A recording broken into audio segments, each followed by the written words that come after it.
Om Swastiastu. Perkenalkan, nama saya Imade Wijaya. Di sini saya akan menceritakan kisah dari seorang pengusaha. Rudy Salim dikenal sebagai salah seorang pengusaha sukses Indonesia. Ia merupakan pengusaha muda dan memiliki dari Prestige Motor Cars. Melalui perusahaan ini, dia dikenal sebagai pengusaha importir mobil mewah yang terkenal yang mengimpor seperti Lamborghini, Ferrari, Porsche, McLaren, serta mobil listrik Tesla. Tak heran bila ia disebut sebagai juragan supercar. Nama Rudy Salim semakin terkenal setelah ia bekerja sama dengan Raffi Ahmad saat melakukan akuisisi klub Cilegon United yang kemudian diganti menjadi Rans United. Sebagai CEO Prestige Motor Cars, Rudy Salim dijuluki sebagai salah satu Crazy Rich Indonesia.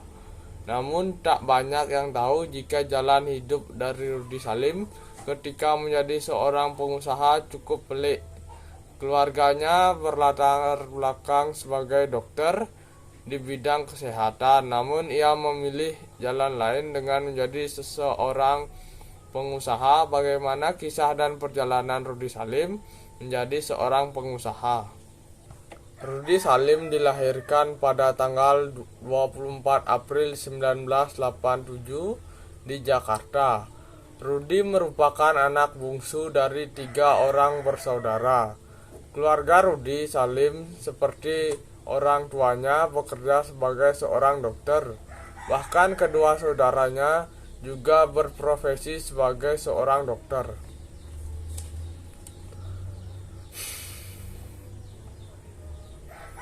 Sejak lulus SMA, kedua orang tua Rudy Salim menginginkan anaknya untuk menjadi seorang dokter. Oleh karena itu, Rudy Salim kemudian masuk di jurusan kedokteran. Dalam biografinya, Rudy Salim sempat mengenyam pendidikan di jurusan kedokteran di universitas swasta di Jakarta. Namun hanya sampai di semester 2, Rudy Salim memilih berhenti kuliah sebab tak kurang berminat menjadi seorang dokter. Agar dapat kembali ke bangku kuliah kedokteran, orang tua Rudy Salim membujuknya dengan memberikan sebuah mobil Mercedes agar anaknya tersebut kembali kuliah. Rudy kemudian setuju dan pindah ke universitas lain di jurusan kedokteran.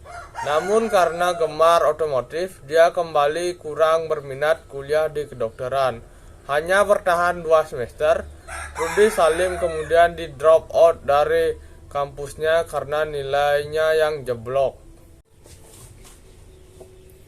Banyaknya penipuan yang menggunakan perusahaan, akhirnya ia melakukan evaluasi. Ia kemudian memperbaiki sistem, mulai dari sistem pembayaran untuk menghindari penipuan. Kemudian ia juga memperbaiki sistem sumber daya manusianya. Lambat laun, perusahaan Rudy Salim kemudian tumbuh dan berkembang seiring dengan perkembangan teknologi yang kian cepat. Setelah sukses, ia kemudian mendirikan perusahaan lain hingga berjumlah 10 perusahaan. Setelah putus kuliah, Rudy Salim kemudian mencoba peruntungannya dalam dunia bisnis. Dia kemudian mencoba berbisnis di dunia game online serta microfinance, yakni jasa alat pembayaran. Nama perusahaannya yaitu Excel Trade Indonesia. Namun setelah lama menggeluti bisnis dunia game online serta microfinance, ternyata bisnis microfinance lebih berkembang dibandingkan bisnis game online Rudy Salim. Kemudian memilih lebih berfokus pada bisnis microfinance.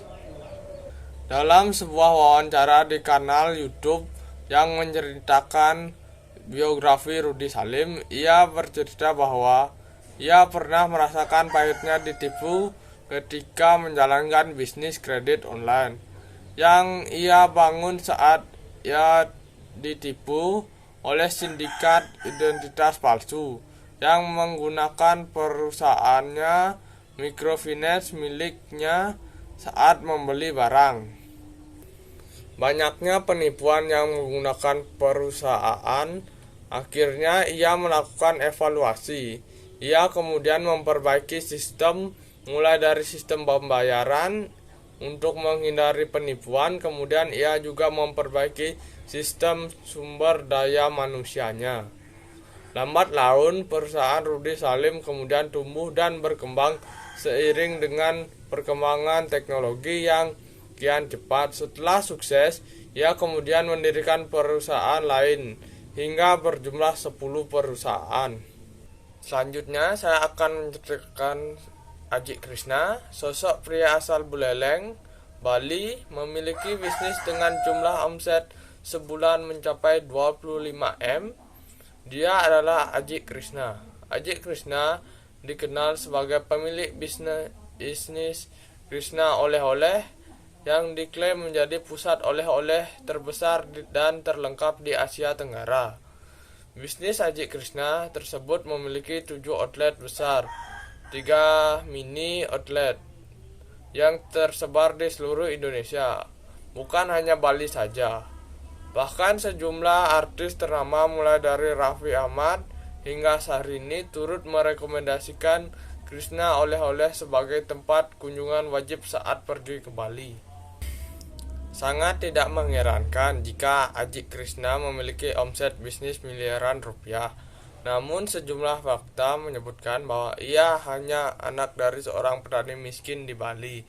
Akan tetapi, berkat kegigihannya mampu membangun sebuah bisnis besar pusat oleh-oleh dan bahkan kini ia berkembang meliputi berbagai wahana dan tempat wisata.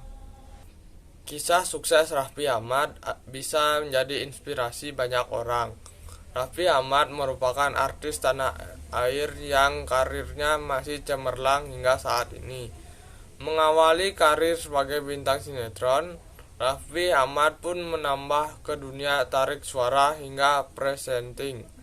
Namun kini Raffi Ahmad melebar sayap di dunia bisnis. Banyak bisnis yang digelutinya saat ini membuat menjadi pengusaha sukses. Bahkan tidak sedikit orang yang tertarik dengan kehidupan Raffi Ahmad. Kendati demikian, dengan apa yang dimiliki saat ini tentu bukan hal yang mudah. Banyak perjuangan yang ayah dua anak ini lalui. Nah, kalian ini selebritis akan merangkum kisah sukses Raffi Ahmad. Kisah sukses Raffi Ahmad. 1. Mengawali karir sebagai figuran. Raffi Ahmad mengawali karir sebagai seorang model. Kemudian dia mencoba casting di beberapa rumah produksi. Saat awal karir ternyata Raffi hanya mendapatkan bayaran 50.000 hingga 100.000. Namun dia pun terus bekerja keras tanpa henti. Nilai-nilai menjadi seorang entrepreneur antara lain: yang pertama, kreatif, inovatif, berani menghadapi resiko, memiliki etika bisnis dan norma, serta semangat dan tanggung jawab.